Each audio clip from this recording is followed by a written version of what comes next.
हरे कृष्णा। सही भक्तों का स्वागत है आज की भगवद गीता क्लास में। पहले हम मंगलाचरण करते हैं।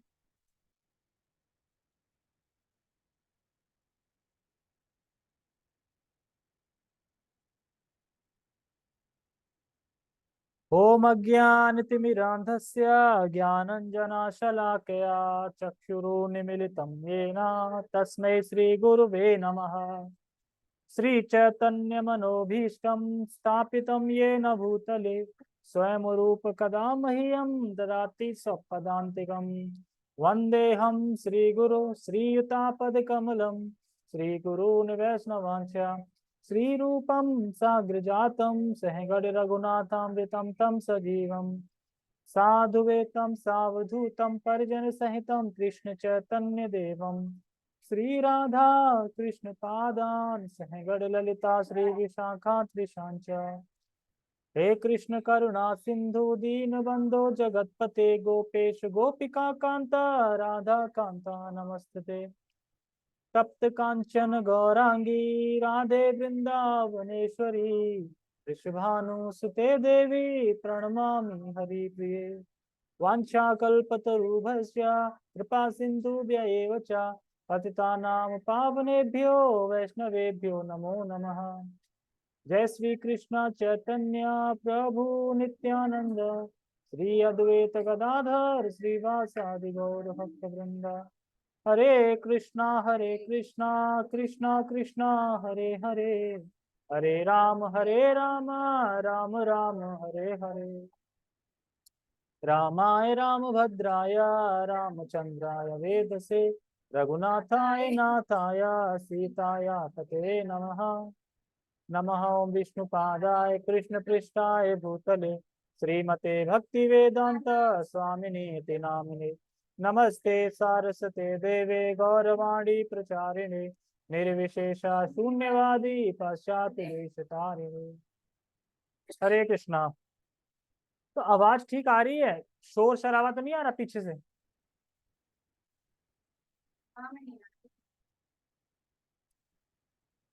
ठीक है, हम शुरू करते हैं।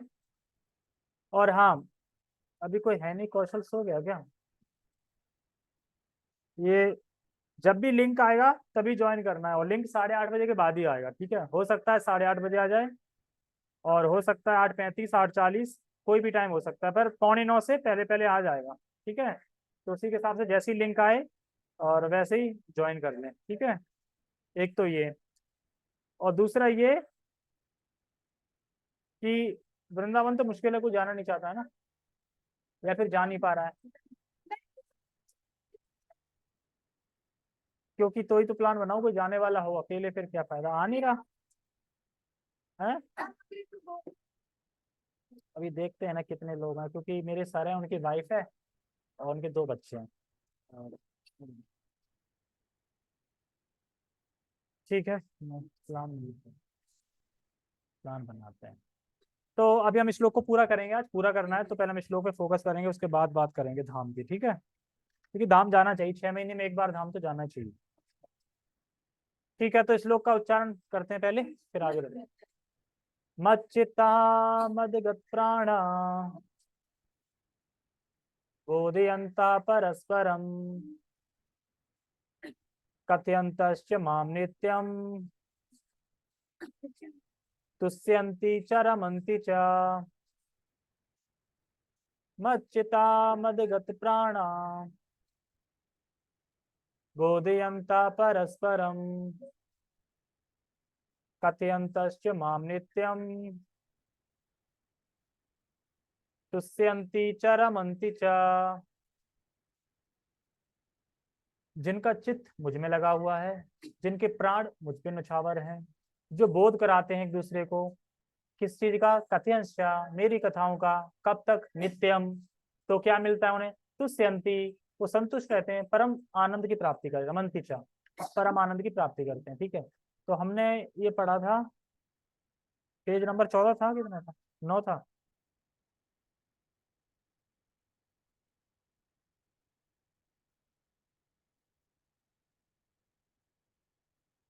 हाँ ठीक है, कहाँ पे है? नहीं और पीछे प्राप्त होती है, प्राप्त होती है, इसमें कहीं लिखा है प्राप्त होती है यहाँ ये। तो हमने यहाँ तक पढ़ा था कल कि जब वे इस दिव्य स्थिति को प्राप्त कर लेते हैं तब वे सर्वोच्च सिद्धि का स्वाद लेते हैं जो भगवत धाम में प्राप्त होती है। तो भगवत धाम में प्राप्त होने का मतलब यह है, मैंने बताया था इसमें कि जो जो सुख भगवत धाम में प्राप्त होता है वो सुख यहाँ भी प्राप्त हो सकता है। हमने ये कल बताया था कि जो सुख भगवत धाम में प्राप्त होता है वही सुख यहाँ भी प्राप्त हो सकता है, लेकिन उसकी कंडीशन क्या है? कंडीशन उसकी ये है कि उसके लिए हमें शुद्ध भक्ति करनी पड़ेगी। कैसी वाली? जो ऊपर बता रहे हैं, मच्चिता मदगत प्राणा वाली, तब हम वो हो पाएंगे। तो अब हम इससे आगे पढ़ते हैं, ठीक है। और हाँ, मैंने सोचा है कि ना जो लोग कंफर्टेबल हैं और जो लोग घर में अकेले रहते हैं, मतलब वो मंगलाचरण करा करेंगे, ठीक है। तो जब भी मैं आऊंगा कोई एक मंगलाचरण करेगा, जिसको मैं म्यूट करूंगा वो, ठीक है। स्पीकर लगाया जाएगा ताकि मंगलाचरण सीख लें। जो शोर शराबे में है वो नहीं, जो एकांत में है वो। ठीक, हम पढ़ते हैं आगे। हाँ, भगवान चैतन्य दिव्य भक्ति की तुलना जीव के हृदय में बीज बोने से करते हैं। जब चैतन्य महाप्रभु आए थे तो जो भक्ति की तुलना है, चैतन्य महाप्रभु भक्ति की तुलना बीज से करते हैं। जो पौधा होता है ना, बीज किस तरीके से फूलता है, फलता है, बढ़ता है, उसकी तुलना भक्ति से करते हैं। ब्रह्मांड के विभिन्न लोकों में असंख्य जीव वितरण करते रहते हैं। जूम बंद हो गया? अच्छा, फोन है, वो सेंसर खराब है।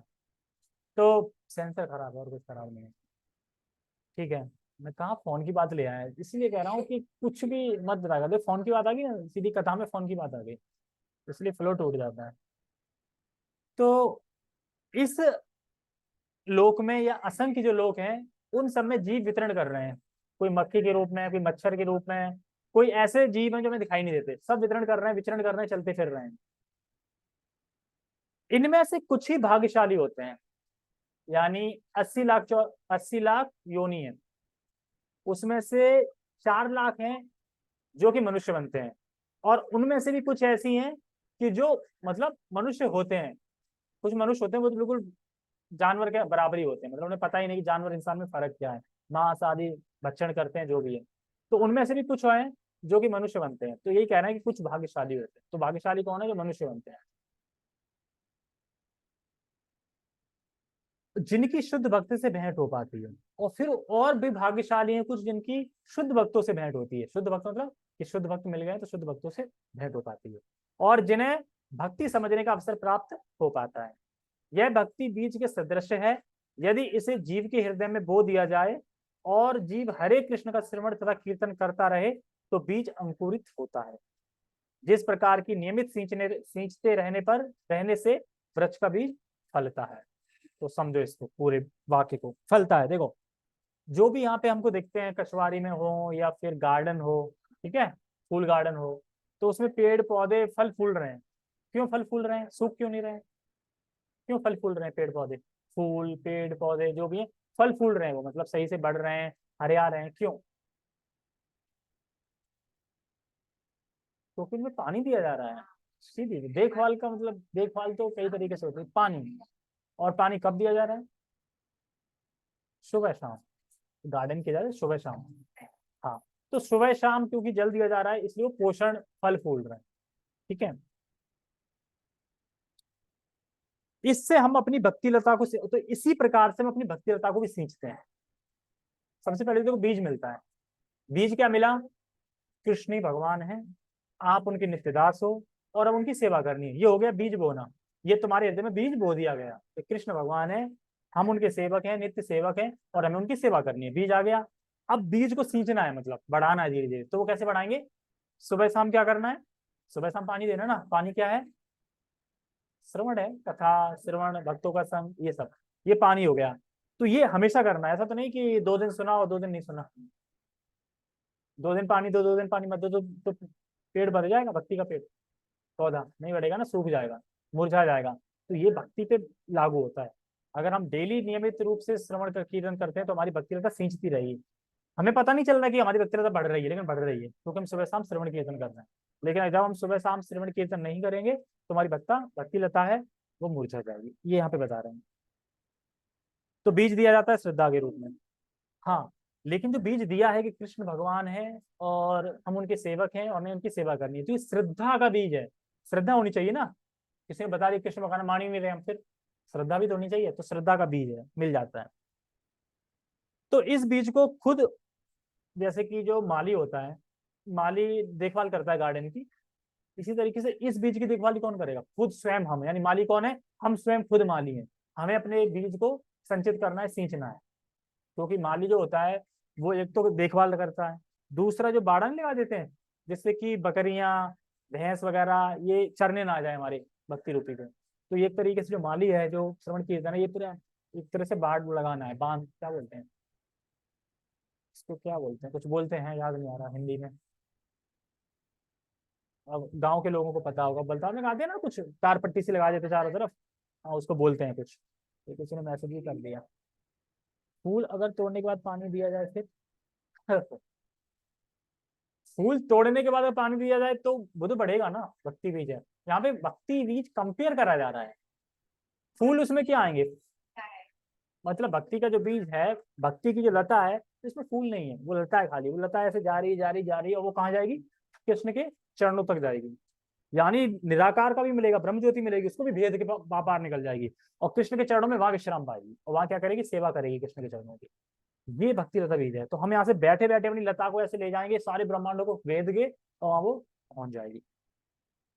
तो इस बीज को खुद माली बन के हमें नियमित रूप से सींचना है, नियमित रूप से सींचना है, पानी देना है, और रोज कोई दिन मिस ना हो, मतलब रोज कोई भी दिन मिस नहीं होना चाहिए। इस तरह हमारा बीज बढ़ता रहेगा और बढ़ते बढ़ते क्या होगा? कृष्ण के चरणों में पहुंच जाएगा। इजी है बिल्कुल, ठीक है। और इसी तरह भौतिक वार्ता करते हैं तो हमारी भक्ति लता है वो ग्रोथ नहीं कर पाएगी। मान लो कि हम कृष्ण कथा ना सुन के भौतिक वार्ता में लगे प्रजल्प में, तो क्या होगी? हमारी भक्ति लता क्या होगी? डाउन होगी। एक तरफ बढ़ रही है, एक तरफ घट रही है। ये नहीं कि रुक गई, घटी रहेगी, मतलब घटेगी। तो इसलिए हमें भौतिक वार्तालाप, प्रजल्पा, इन सबसे बचना है, ये नहीं करना है। और बहुत सतर्क रहना है क्योंकि बकरियां आसपास घूमती रहती हैं तुम्हारी भक्ति लता को बीज को खाने के लिए, क्योंकि उन्हें जो मुलायम पौधा होता है ना, बड़ा अच्छा लगता है खाने में, तो वो निगाह में रहती है कि कब मौका मिले, कब मैं इसके बीज को खा लूं तुरंत। तो हमें बड़ा सतर्क रहना है। और माली का मतलब है सपोर्ट, सपोर्ट चाहिए होता है तो माली का मतलब है। क्योंकि बहुत सारी बकरियां हैं जो घूमती रहती हैं, जो उसे खाने के लिए खाना चाहती हैं उसको, तो उनसे हमें बचाना है। तो ऐसे भक्तों के संग रहें जो कि अच्छे से भक्ति कर रहे हैं और अच्छे से आध्यात्मिक प्रगति कर रहे हैं, ऐसे भक्तों के संग रहना है। तो भक्तों के संग रहेंगे तो हमारी भक्ति तभी बढ़ती रहेगी। और अगर हम भक्तों के संग नहीं रहेंगे, अगर हम अभक्तों के संग रहेंगे तो वो है बकरी, तो वो क्या करेंगे? हमारे बीज को खा लेंगे। तो हमें ये दोनों तरफ से देखना है। और जरासी, अगर जरा जैसे देखा ना, अगर जरा भी कोई उल्टा बोल दे तो हमारे मन में कैसे बात बैठ जाती है। वो अगर कोई भगवान इतने नेगेटिव बोल दे तो नहीं टेंशन से जाती है। या फिर कोई बोल दे अरे तुम क्या शास्त्र में पढ़ रहे हो, या कोई मान लो कि कुछ ऐसा बता दे कि जो हमें नहीं आता उसका तोड़, और हम भी अगर कंफ्यूजन हो जाएंगे कि यार सही कह रहा है, कृष्ण ही भगवान है या नहीं है। ये साउंड बहुत इरिटेट कर रहा है, ठीक है। तो इसीलिए हमें किसी से अलग कोई वार्तालाप करनी नहीं, क्योंकि उसकी भौतिक जो वार्ता है वो सीधे हृदय में जाती है, हृदय में जाएगी तो फिर हम नहीं कर पाएंगे। बाढ़, अच्छा बाढ़ बोलते हैं, यानी फूल को लता से जुड़ा हो चाहिए, यानी हमें भक्ति में बने रहना। हाँ, भक्ति में बने रहना। बने कब रहेंगे? श्रवण कीर्तन करते रहेंगे। सो जाएंगे तो थोड़ी बने रहेंगे। सो जाएंगे तो हमें दिख नहीं रहा पर भक्ति डाउन हो रही है। नियमित रूप से पानी देते हैं ना, ऐसे ही देना है नियमित रूप से। अब हम अपनी बॉडी को ही देख लो, हम अपने शरीर को पानी नहीं देते। अगर एक दो दिन पानी ना दे तो निर्जला एकादशी के दिन क्या होता है? सुबह के दिन लेट जाते हैं ना, और कोई ऐसे में ठंडा ठंडा मटके में शरबत सा दिखा दे और बढ़िया माजा पेप्सी दिखा दे, फिर और प्यास लग जाएगी फिर जल्दी। और बर्फ दिखा दे पानी में डालते हुए, है ना। तो वो सब चीजें बड़ा अच्छी लगती हैं। और भगवान भी देखो कैसे चुन के निर्जला कैसे गर्मी में रखी है, सर्दी नहीं।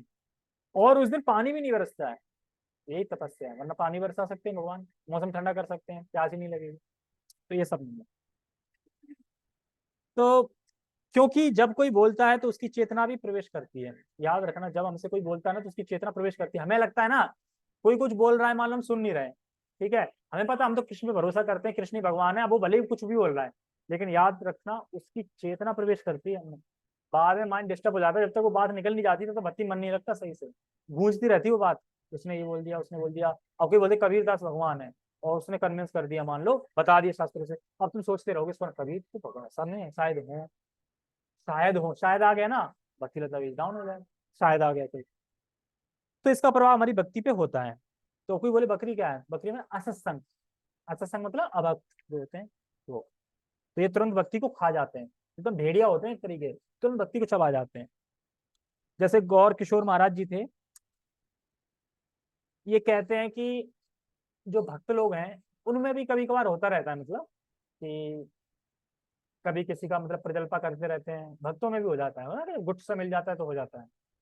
तो वो इतना मतलब अच्छी बात कह रहे थे, पर कह रहे थे थोड़ा वैसे तरीके से, वो कह रहे थे किसी ने आपके हाथ में मान लो मल रख दिया है, तो क्या ये जरूरी है कि अब उस मल को तुम सब मतलब अपने हाथ को सबको मतलब लगाते रहो उस मल को अपने हाथ से।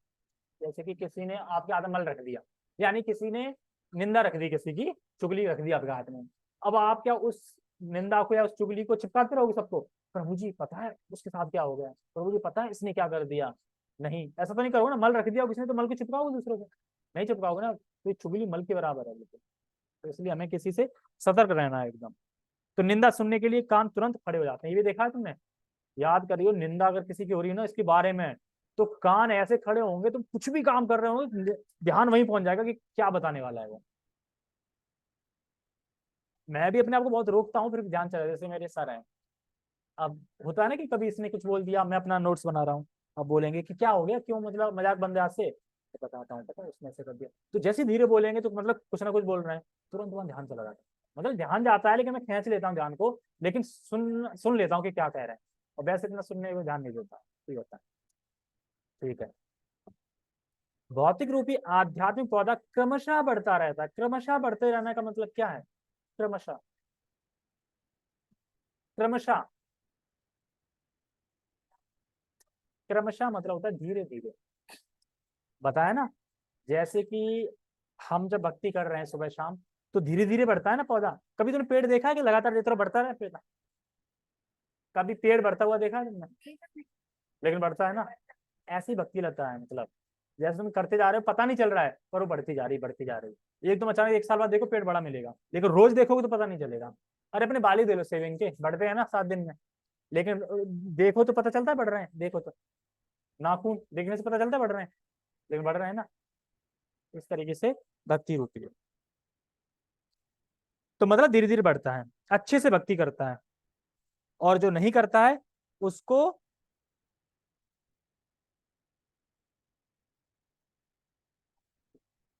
हाँ, जैसे कि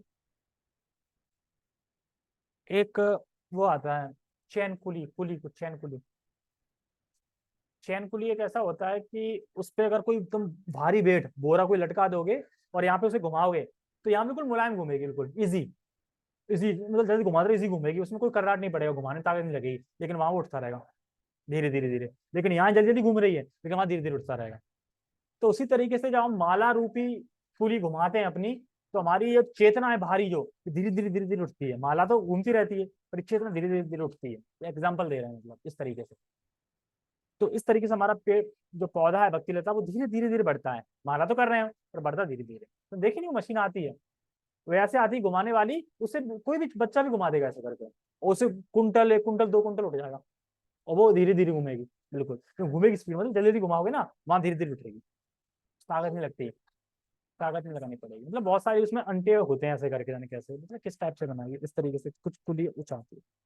ओके, तो श्रवण कीर्तन जो इसके द्वारा हमारी भक्ति बीज धीरे धीरे बढ़ाता है, श्रवण कीर्तन रोज दिखाई नहीं देता पर बढ़ रही है। जैसे इंपोर्टेंट सूत्र बता रहे थे किसमें, जिन विषयों को हम अपने ज्ञान इंद्रियों से ग्रहण करते हैं उन विषयों के प्रति हमारा रस जागृत हो जाता है।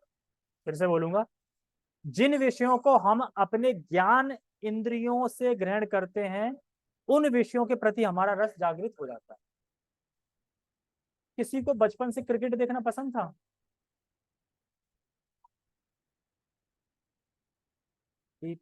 उसी से रख लिया, हाँ। गांव में डीपी उसी से रखी जाती है, ट्रांसफार्म, डीपी ट्रांसफार्म भी बोल सकता है। ठीक है, ट्रांसफार्म जो होता है ना, वो भी उसी रख जाती है, धीरे धीरे ऐसे घुमा के घुमा घुमा घुमा के रख देते हैं, उसमें वजन कितना होता है उसमें। देखो इसमें क्या बता रहे हैं, सुबह जब कोई बालक होता है, जब बचपन में, तो उसे टीवी मैच देखने का शौक नहीं है, लेकिन वो अपने पापा देख रहे हैं तो देखते रहता है, देखते देखते देखते देखते कितना फेमस हो जाता है कि भारत पाकिस्तान टीवी फोड़ देता है, हार जाए तो रस कैसे जागृत हुआ, इंद्रियां गई ना उसमें, पहले तो था नहीं बिल्कुल रस, गई तो जाते जाते जाते जाते वो इतना फेमस हो गया।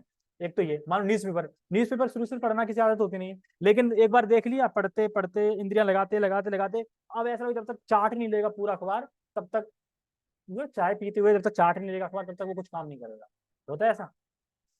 इसी तरीके से हम भागवतम भगवद गीता शुरू से तो पढ़ नहीं रहे, लेकिन पढ़ते पढ़ते पढ़ते पढ़ते जब इंद्रियां उसमें बार बार लगेंगी तो फिर उसमें रस मिलने लगेगा। तो यानी हमारा जो इंद्रियां हैं, जो ज्ञान इंद्रियां हैं, ये रस जागृत हो जाता है, मतलब कुछ भी चीज करें जागृत हो जाएगा, मतलब कोई भी एक चीज करो तो पहली बार खराब लगेगी, दूसरे करते करते करते प्रैक्टिस होगी, अच्छी लगने लगेगी वही चीज, तो यानी क्या है, वो रस जागृत हो गया उस चीज का। तो ज्ञान इंद्रिय हमारी कौन कौन सी बताना, 5 ज्ञान इंद्रियों के नाम बताना।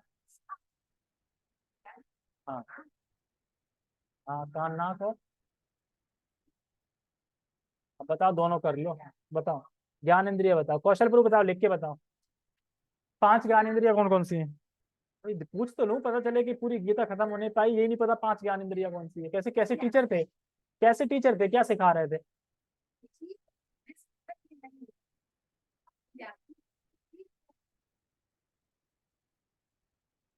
आँख, नाक, मुंह, ठीक है, मुंह, जीभ, हाँ वो स्वाद लेती है, जीभ, त्वचा और कान, पांच, आँख, कान, नाक, त्वचा, जीभ, हाँ। अब मैं बोलूं कर्म इंद्रिय बताओ 5,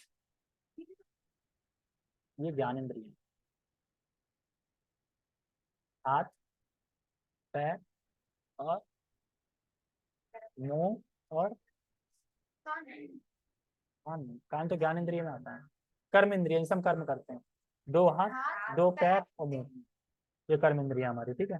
ओके, ठीक है, तो हम कहाँ पे थे, तो ऐसे ही रस, रस जागृत हो जाता है, ठीक है।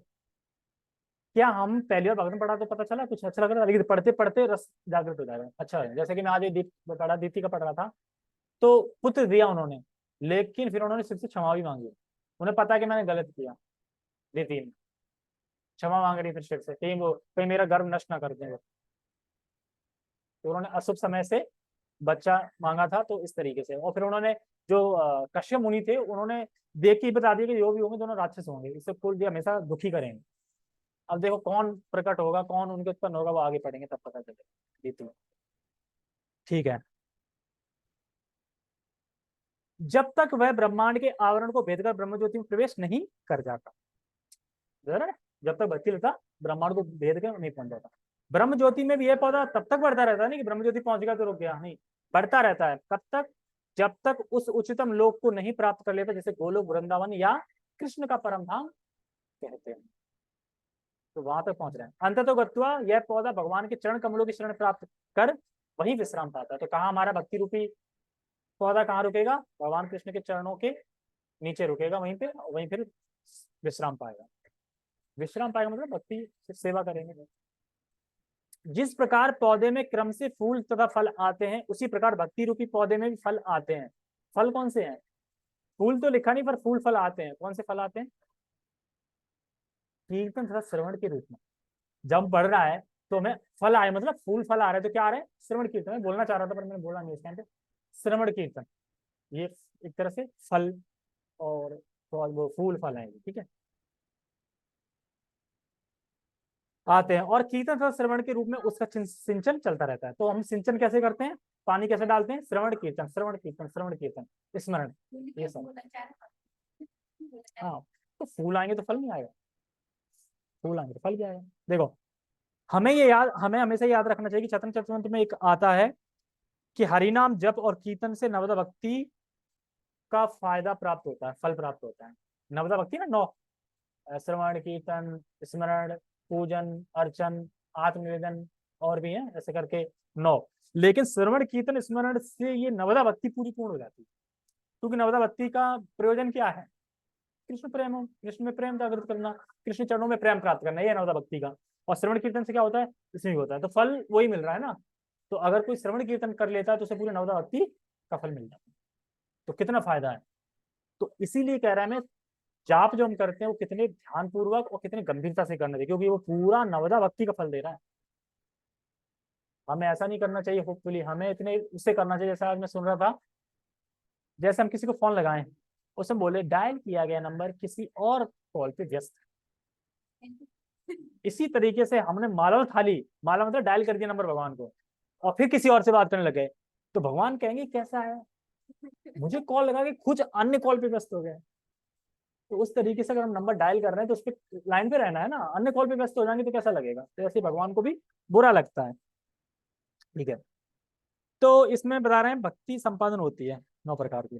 तो फिर कितना गंभीर लेना चाहिए अपने नाम जप को, जल्दी सोना चाहिए और जल्दी उठना चाहिए, और नाम जप बड़ा ध्यान पूर्वक सुनने का प्रयास करना चाहिए। प्रभुपाद जी बोलते हैं कि अगर कोई ध्यान पूर्वक सुनने का प्रयास कर रहा है तो भी वो नाम अपराध से मतलब नामाभास हो जाता है, बन जाता है, उसी से नाम की प्राप्ति कर लेगा अगर कोई सुनने का ही प्रयास करेगा तो। क्योंकि फल तो मिलेगा ही मिलेगा, तुम भले ही जी बिला रहे हो, मन कहीं भी चला गया, फल तब भी मिलेगा नाम का, नाम अपना फल देगा ही देगा।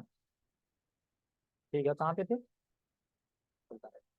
चैतन्य चरितमृत में मध्य लीला अध्याय 19 भक्ति रूपी पौधे का विस्तार वर्णन से हुआ है, विस्तार से वर्णन हुआ है। वहां यह बताया गया है कि जब पूर्ण पौधा भगवान के चरण कमलों की शरण ग्रहण कर लेता है तो मनुष्य पूर्णतः भगवत प्रेम में लीन हो जाता है। तब एक क्षण भी परमेश्वर के बिना नहीं रह पाता, जिस प्रकार की मछली जल के बिना नहीं रह सकती। देखो, मछली जल के बिना नहीं रह सकती, ऐसी जो भक्त है वो शुद्ध पूर्णतः तल्लीन हो जाता है, तो भगवान के बिना एक क्षण भी नहीं रह सकता। ये व्याख्या कर रहे हैं मदगत प्राणा के ऊपर। यानी ये स्थित ये जो स्थिति बताई जा रही है, बताई जा रही है शुद्ध भक्ति की, शुद्ध स्थिति बताई जा रही है। जो व्यक्ति भगवत प्रेम से पूरित है, ऐसी अवस्था में वो लगातार सेवा कर सकता है। देखो, जो व्यक्ति भगवत प्रेम से पूरी तरह पूरित है वही तो सेवा लगातार कर सकता है ना। मछली की तरह, कि मछली बाहर आई तो वो रह नहीं पाएगा, भगवान के बिना वो रह नहीं पाएगा, वही कर सकता है और कोई नहीं कर सकता है। इसमें क्वेश्चन पूछा था कि तो कैसे किसी मन हमेशा भगवान में लगेगा, मतलब तो मन कैसे किसी का भगवान में हर टाइम लगेगा, क्योंकि मन तो चंचल है। और मन जाता कहाँ है? देखो, मन कहाँ जाता है? जहां उसे रस मिलता है, जहां उसे आनंद मिलता है, मन वहीं जाएगा बार बार। तो असली आनंद, असली रस कहाँ मिलेगा? भगवान के नाम में, भगवान के लीला में ही मिलेगा, और कहीं मिलेगा नहीं। तो इसलिए मन सिर्फ वहीं रुक सकता है, और भौतिक जगत में कहीं नहीं रुक सकता। क्यों? क्योंकि कुछ पल रुकेगा, वहां से भी हट जाएगा, फिर कुछ पल रुकेगा, वहीं से हट जाएगा। जैसे कि सपोज जब कहीं रिश्तेदार में शादी होती है, पहले की सोचो, जब हम कृष्ण भावना से नहीं आए, कितनी खुशी होती थी अपने रिश्तेदार में, कब आए लेट, कब आए लेट, जाएंगे वहां पे, ये करेंगे वो करेंगे, होता था। और पहुंचने के बाद मान लो 1 दिन 2 दिन 3 दिन, फिर क्या लगता है, घर कब जाएंगे। यानी पहले मन क्या बोल रहा है, कब सुख सुख वो मिलेगा, जाने का जाने का जाने का। और फिर क्या लगता है, कब निकलेंगे। एक और एग्जांपल देता हूँ, बारात का। जब बचपन में, जब छोटे थे, तो बारात की कितनी हाउसफुल होती थी, दिन गिनते थे कब जाएगी बारात, कब जाएगी, बहुत हाउसफुल होती थी छोटे में। और बारात पहुंचने के बाद वहां क्या लगता था, कब विदा होगी, कब विदा होगी, कब निकलेंगे, कब निकलेंगे, नहीं लगता है। क्यों? यानी मन को संतुष्टि नहीं मिल सकती, सिर्फ कृष्ण प्रेम भगवान मिल सकती है। और हमारी अभी कंडीशन क्या है कि अगर हम अभी कभी कथा में बैठते हैं तो ये तो लगता है कि हम फलाना फलाना डेट को कथा करा रहे हैं, अच्छा लगता है, कब आए कब आए। लेकिन कथा जब होती है तो कथा में बैठे बैठे ये भी लगता है कथा कब खत्म होगी। ऐसे सेम टू सेम वृंदावन धाम में भी है। वृंदावन धाम में भी भैया तुम जाओगे तब हाउसफुल होगी, लेकिन वहां जाके 2 दिन रहने के बाद ही लगेगा घर कब जाएंगे। अभी इतनी स्थिति नहीं आई है, तो रहो फिर जाके, फिर नहीं तो नहीं जाते तो कम दिन के लिए, लेकिन 4 दिन के लिए रहने दिया जाए, तुम 1 महीना रह के आओ। ये अपने आप में चैलेंज है कि अगर 1 महीना रह के आओ, रोज मंगला अटेंड करो, रोज वो करो, ये भी मन नहीं करता बिल्कुल। तो फिर जाओ ना, फिर जाके मेरे आने का मन नहीं करता ना, फिर सब त्याग के जाओ ना, मन तो करेगा ही नहीं आने का। चलो ठीक है, मैं पूरा कर लूँ इसको। तो मन का खुशी की तलाश करता है रस की, तो ये रस का मिलेगा भगवान में, इसलिए उनका मन भगवान में हमेशा भक्तों का लगा रहता है। अब भगवत प्रेम ही ऐसा है जिसमें असीमित रस सुख है, इसलिए मन कहीं और नहीं जाता। ठीक है, ऐसी अवस्था में भक्त वास्तव में, ऐसी अवस्था में भक्त वास्तव में परमेश्वर संसर्ग से दिव्य गुण प्राप्त कर लेता है। श्रीमद् भागवतम में भी भगवान तथा उनके भक्तों के संबंध के विषय में ऐसी अनेक कथाएं हैं भागवत कथाएं है ना अनेक, बहुत सारी कथाएं है ना भगवान की, प्रहलाद की, ध्रुव की, दुनिया भर की कथाएं हैं, भगवान की कथाएं हैं। इसलिए श्रीमद् भागवतम भक्तों को अत्यंत प्रिय है। जैसा कि भागवतम में कहा गया है, श्रीमद् भागवतम पुराण अमलम यद्वेश्वाणानाम प्रियम। ऐसी कथा में भौतिक कार्यों, आर्थिक विकास, इंद्र तृप्ति तथा मोक्ष के विषय में कुछ भी नहीं है। देखो, जो सॉकेट, जब सॉकेट स्पर्श करता है ट्यूबलाइट से तो ट्यूबलाइट प्रकाश देने लगता है। ऐसे ही जब हम भगवान के गुणों से टच करते हैं, स्पर्श करते हैं, तो भगवान के जो गुण हैं वो हमें प्रकाशित हो जाते हैं, भक्तों में भगवान के गुण प्रकाशित हो जाते हैं। दूसरा बता रहे हैं इसमें अत्यंत प्रिय है, यानी अगर हमको कोई प्रिय है, अगर अगर हमको प्रिय है तो हम भक्त हैं। इसमें ऊपर आया था, अगर हमको अगर प्रिय है तो हम भक्त हैं। क्या प्रिय है? भागवतम। अगर हमको भागवतम प्रिय है तो हम भक्त हैं। तो हमें अपने आप ही डिसाइड कर लेंगे कि हमें भागवतम प्रिय है, पढ़ना, अच्छा सुनना, ये सब भागवतम प्रिय है तो हम भक्त हैं। अगर भागवतम प्रिय नहीं है तो हम भक्त नहीं। ये यहाँ पे बता रहा है ऊपर, ये मैंने ऊपर पढ़ दिया पर सबका बता रहा समझो में। अब बता रहे लास्ट में बता रहे हैं कुछ भी नहीं है। कुछ भी नहीं बता रहे। देखो, इस जगत में जो कथाएं चलती हैं या जो वार्ताएं होती हैं, ये उनका उद्देश्य क्या होता है? ये होता है उनका उद्देश्य भौतिक कार्य में आर्थिक विकास और इंद्र तृप्ति, ये तो उद्देश्य होता है। जो भी वार्ताएं चलती हैं, जो भी कथा चलती है, यहाँ पे जो कुछ भी चलता है, उनका उद्देश्य क्या होता है? इंद्र तृप्ति, दूसरा मोक्ष और आर्थिक विकास, ये तीन चीजें होती हैं। लेकिन जो कृष्ण की भक्ति है, जो कृष्ण की वार्ता चलती है, उसमें सिर्फ प्रयोजन क्या है? कृष्ण के प्रेम की प्राप्ति, बस। और कोई विषय उसमें नहीं बता रहे, केवल कृष्ण के विषय की वस्तु। श्रीमद् भागवतम ही एकमात्र ऐसी कथा है जिसमें भगवान तथा उनके भक्तों की दिव्य प्रकृति का पूर्ण वर्णन मिलता है। फलतः कृष्ण भावंत जीव ऐसे दिव्य साहित्य के श्रवण में दिव्य रुचि दिखाते हैं, जिस प्रकार तरुण तथा तरुणी को परस्पर मिलने में आनंद प्राप्त होता है। प्रभुपाद जी तो ये मिल रहा है कि जिस तरह तरुण तथा तरुणी को परस्पर मिलने में आनंद प्राप्त होता है, लेकिन बलदेव विद्याभूषण मिलते हैं जिस तरह है तरुण तरुणी की कटाक्ष, कटाक्ष नहीं, तिरछी निछाव क्या बोलते हैं? कटाक्ष बोलते हैं, पता नहीं क्या बोलते हैं, पढ़ लेते हैं इसमें। हम बड़ा उसमें हंसी वाली लिखते हैं। हाँ, और इस प्रकार से वे रमण करते हैं, जैसे एक युवक एक युवती के कटाक्ष सुख अनुभूत करते हैं। कटाक्ष, कटाक्ष क्या होता है? तिरछी नजर लड़के की उससे सुख जो प्राप्त करता है, वैसे भगवान की कथाओं से वो सुख प्राप्त करते हैं भक्त। कटाक्ष वाली तो बलदेव विद्याभूषण क्या लगा, और प्रभुपाद जी उसको क्या लिख रहे हैं? प्रभुपाद जी है, तो दोनों मतलब बात एक ही है दोनों की।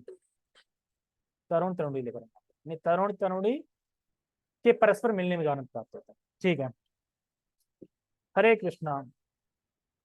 तो जगत गुरु शील प्रभुपाद की जय, श्रीमद भगवद गीता की जय, नित्य नित्य गौर प्रेमानंदे, हरि हरि बोल। ठीक है, तो जैसे ही लिंक आएगा वैसे ही ज्वाइन करना है, ठीक है।